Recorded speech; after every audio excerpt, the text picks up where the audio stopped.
everybody.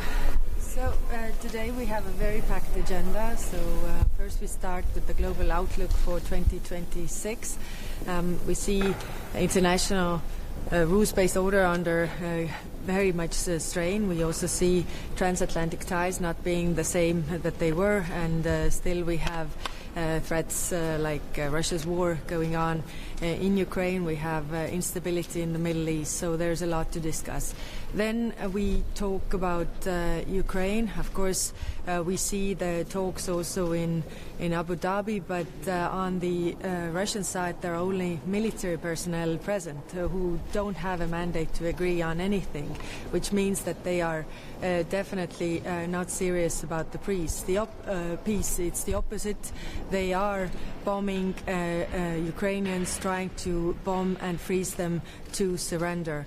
And that's why we are also discussing the energy support that we can give them, because it's very hard winter and Ukrainians are really suffering. There's a humanitarian catastrophe coming there.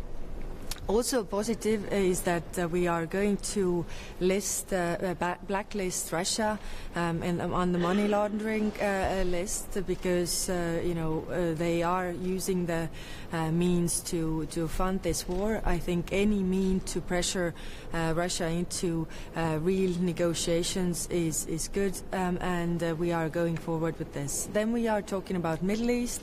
Of course, there the main topic is Iran.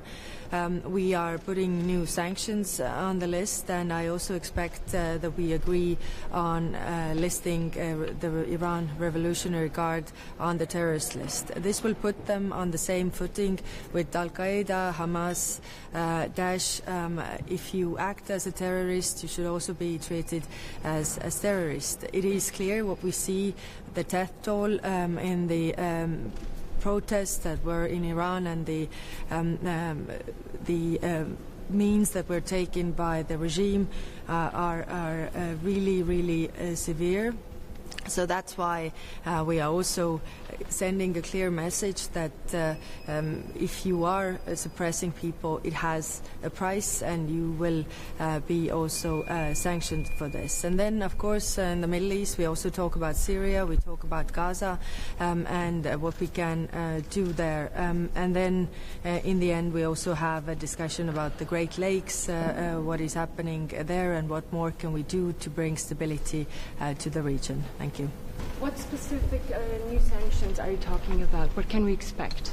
On whom? On Russia? On Iran. On Iran. On Iran, we have a few listings of the concrete persons who have conducted the violence against the peaceful protesters. So, and a few entities as well. But in addition, also, I expect that we will list the Revolutionary Guard as a terrorist organization. Does the EU going to push new sanctions in Syria after the recently attacks on the Kurds? And is there any efforts of EU to mediate between the groups? Yes, we are in contact with our regional partners, and of course what is going on, especially in the north part of Syria, is of big concern, especially because there are the camps in Syria, and I've been in touch also with the Iraqi minister, how they see this movement there. So we will discuss this. Right now we don't have many proposals on the table. It's more like how we can really steer this into the right direction. On the IRGC listing, I suppose, how do you respond to the concerns that it might affect Europeans' embassies' abilities to function in Iran? These risks have been calculated, so the diplomatic part is out of this Revolutionary Guard. I mean, also the interactions with the foreign minister are not under this. So the estimate is that still the diplomatic channels will remain open even after the listing of the Revolutionary Guard. Question on Ukraine, please. Do you believe that the United States could give Ukraine security guarantees only in exchange of territory concessions?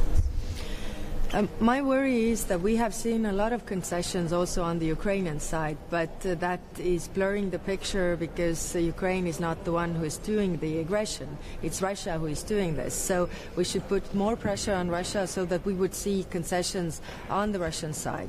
On the security guarantees, it is very important that we give tangible security guarantees. We also talk about this today. What more can we do on the European side? But it's true that also Americans have to be part. If the Ukrainians are making very hard concessions, then they are making this in order to have peace for the rest of Ukraine. And then it has to be very clear that there's peace for the rest of Ukraine, that Russia doesn't just attack again. High Representative, the US, Ukraine and Russia are meeting Sunday again. Will the Europeans be involved or watching from the sidelines again?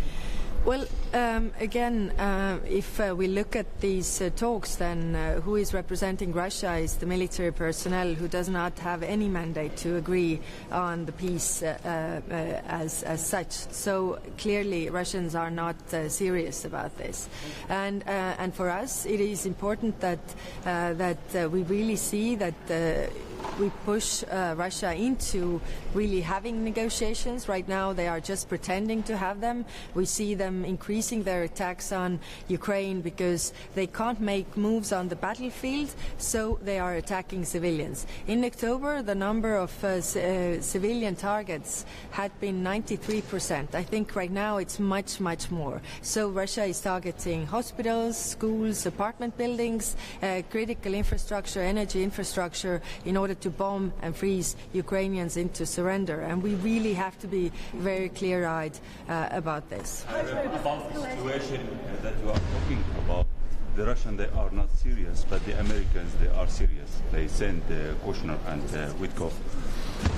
Anyway, are you worried that you will find yourself in a situation where all files on the table, whenever you disagree with the Americans concerning Greenland or trade or any other files?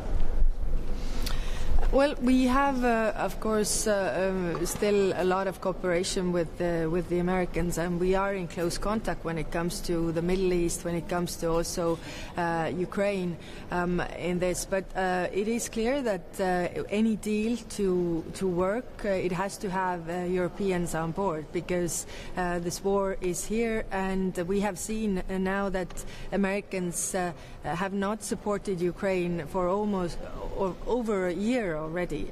So Europeans are doing this so that Ukraine can defend themselves. So for us it is very important that the principles of territorial integrity and sovereignty are respected. We see, of course, that the international law is under much strain, not only in Ukraine but also by other powers, and this is what we will also discuss over breakfast with the ministers. What do you think about the idea of President Zelensky to create some army of Europe, and the army of Ukraine would be the base of this army? What says in Davos? Well, every European country has an army, and 23 countries' armies are also part of NATO structures. So I can't imagine that countries will create a separate European army.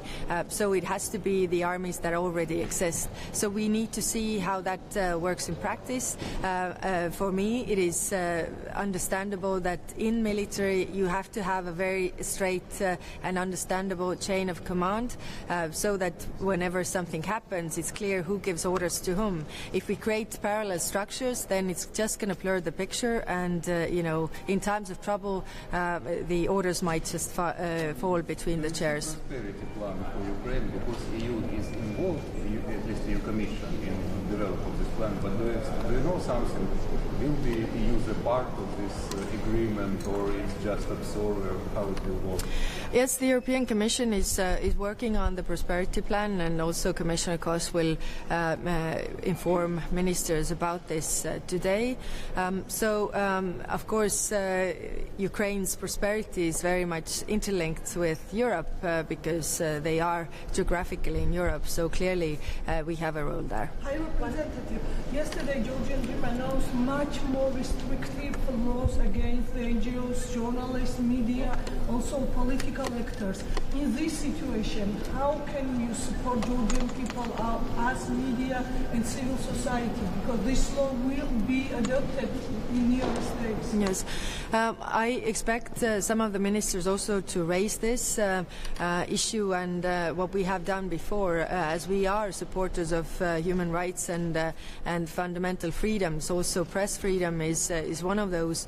So we definitely expect that we will make steps towards those who are conducting this.